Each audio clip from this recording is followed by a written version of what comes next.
Hi friends, তো তোমরা আশা করি সবাই খুব ভালো আছো। Good morning. তো আমরা দুই বান্ধবী মিলে এখানে রেডি হয়ে নিচ্ছি বাস থেকে নেমেই, কারণ আমরা এখন যাচ্ছি ওল্ড দীঘা, একটু সমুদ্রের পাড়ে আর কি একটু ঘোরাঘুরি করতে।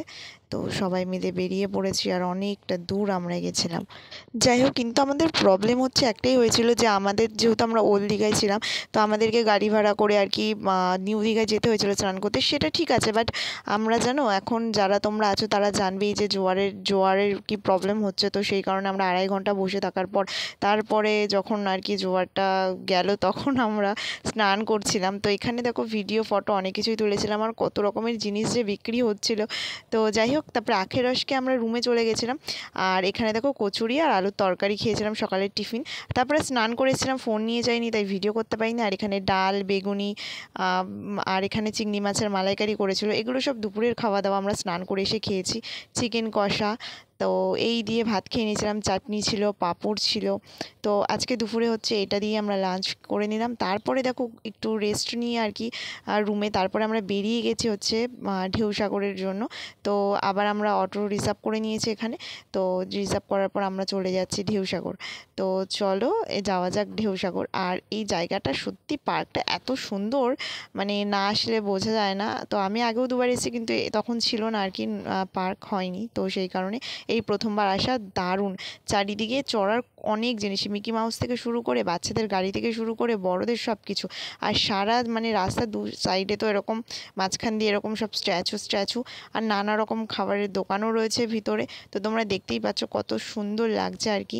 আর রাত্রির হলে যখন লাইটিংগুলো আর কি ওরা জ্বালাবে তখন আরও বেশি সুন্দর লাগবে দেখতে। তো আমরা তো বিকেল 5টার মধ্যেই চলে এসেছি। তো আমরা এসে আগে মানে কারণ আলো থাকলে ফটোগুলো ভালো তোলা হবে, তো সেই জন্য আমরা বিকেল 5টাতেই চলে এসেছি। আর তারপরে কিছু ফটো তুলে কিছু ভিডিও করে নিয়েছি। তো তারপরে দেন যখন লাইটগুলো জ্বালালো তখন তো অসাধারণ লাগছিলো পার্কটা দেখতে। আর বাচ্চাদের চড়ার জিনিস তো অনেক কিছুই আছে। আর এছাড়া এই যে দেখতেই পাচ্ছ কত সুন্দর সুন্দর জিনিস রয়েছে। আর সমুদ্রের এই যে সমুদ্রের পাড়, মানে এই ধারে বেরিয়ে গেলে একদম সমুদ্রের পাড় তোমরা দেখতে পাবে। এই যে দেখতেই পাচ্ছ সবাই সমুদ্রের পাড়ে বসে কত সুন্দর গল্প করছে, কেউ হাঁটছে। তো আমরা আর বেরোইনি, কারণ বেরোলে আর ভিতরে ঢোকা যাবে না। তো বাচ্চাদের দোলনা টোলনা আছে। আর এখানে আইসক্রিম খেয়েছি আমরা। আইসক্রিমগুলো সত্যি দারুণ, 30 টাকা করে নিয়েছিল, দারুণ। তারপরে ঘুগনি, এখানে ঘুগনি বলছি সরি, ফুচকা খেয়েছি। তো ফুচকা খাওয়ার পর এবার আমরা চলে যাচ্ছি, মানে আমি একটু ভিডিও রিলস কিছু বানিয়ে নিয়েছিলাম এখানে। আর এত ভালো লাগছে। তো এই দেখো ঢেউসাগর লেখাতে এখন রাত্রি হয়েছে বলে লাইটিংটা কত ভালো লাগছে দেখতে। তো যাই হোক, তারপরে এখানে তো দারুণ আমরা মজা করেছি। আর এখানে এই যে আইসক্রিম, হ্যাঁ, তো এখানে আমি একটু ভিডিও করেছিলাম।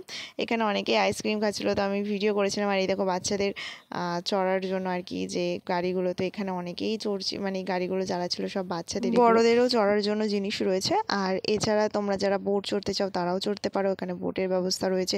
এছাড়া একটা লঞ্চ মতো দেখলাম। আর এই দেখো এই গাড়িগুলো তোমরা ফ্যামিলি নিয়েও চড়তে পারো। এই দেখো বোট। তো যাই হোক, এবার আমরা বাড়ি যাচ্ছি। তো সবাইকে গুড নাইট, সবাই সুস্থ থেকো, ভালো থেকো। আর রাতের পর থেকে পরের দিনের ভিডিও আবার আসছে। তো টাটা সবাইকে, সবাই সাবস্ক্রাইব করে